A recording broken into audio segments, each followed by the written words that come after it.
मुख्तार अंसारी एक ऐसा नाम जिसे सुनते ही बड़े बड़ों के होश उड़ जाते थे। नेता से लेकर पुलिस तक मुख्तार के इशारों पर नाचते थे। मुख्तार की क्राइम हिस्ट्री कितनी लंबी है, इससे कोई अनजान नहीं होगा। लेकिन क्या आपको पता है कि मुख्तार ने इन कामों से कितने कमाए, उसकी नेटवर्थ क्या है? मुख्तार अंसारी ने चुनाव के लिए दिए गए हलफनामे में बताया था कि उसके पास कुल 21 करोड़ 88 लाख रुपए से ज्यादा की एसेट्स थीं। एसेट्स के अलावा मुख्तार पर 6 करोड़ 91 लाख रुपए की देनदारी थी। रिपोर्ट्स के मुताबिक मुख्तार अंसारी की 2015 में कुल आय 17,75,000 रुपए रही थी। उसकी पत्नी की इनकम 10,43,000 रुपए थी।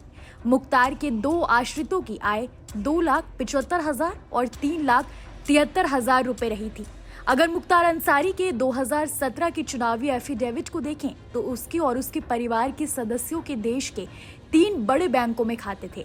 इसमें उसका एकमात्र खाता एसबीआई में था, जबकि पत्नी के खाते एसबीआई के अलावा स्टैंडर्ड चार्टर्ड बैंक और एचडीएफसी बैंक में है। वहीं बच्चों के खाते आईसीआईसीआई बैंक और ओरिएंटल बैंक ऑफ कॉमर्स में भी है।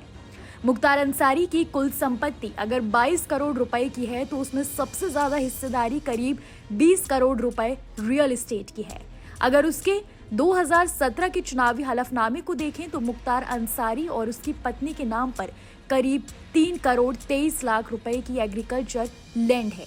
इसके अलावा 4 करोड़ 90 लाख रुपए की नॉन एग्रीकल्चर लैंड भी उसके परिवार के पास है।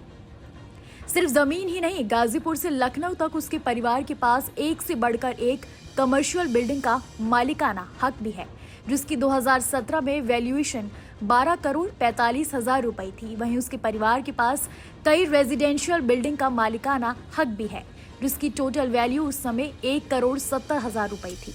सूत्रों के मुताबिक मुख्तार अंसारी ने गैर कानूनी कामों से करोड़ों रुपए कमाए। उसके 2100 से ज्यादा अवैध कारोबार को बंद किया जा चुका है। 2014 में लोकसभा चुनाव में दिए हुए अपने हलफनामे में अंसारी ने बताया था कि उसके पास करीब 18 करोड़ रुपए की संपत्ति है, लेकिन कई रिपोर्ट्स के मुताबिक उसके पास कई बेनामी संपत्तियां हैं जो गलत तरीके से अर्जित की हैं, जिसे लेकर यूपी की योगी आदित्यनाथ सरकार लगातार बड़ी कार्रवाई करती रही है। मुख्तार अंसारी ही नहीं बल्कि उसका परिवार आपराधिक कार्य में लिप्त रहा है। भाई से लेकर बच्चों और पत्नी भी आपराधिक साजिशों में शामिल रहे हैं। अकेले मुख्तार पर 65 से ज्यादा मामले दर्ज हैं, जिसमें हत्या से लेकर फिरौती तक के मामले हैं। इसमें से कई में उसे सजा हो चुकी है और इन्हीं में से एक मामले में वो जेल में आजीवन कारावास की सजा काट रहा था। वहीं उसके भाई अफजाल अंसारी पर 7 मामले, भाई सिकबतुल्ला अंसारी पर 3 मामले, पत्नी अफशा अंसारी पर 11 मामले और बड़े बेटे अब्बास अंसारी पर 8 और छोटे बेटे उमर अंसारी पर 6 मामले दर्ज हैं। हालांकि योगी की सरकार के दौरान मुख्तार अंसारी के वर्चस्व पर जबरदस्त कार्रवाई हुई। ऐसी तमाम देश दुनिया की खबरों के लिए देखते रहिए न्यूज़ नेशन डिजिटल।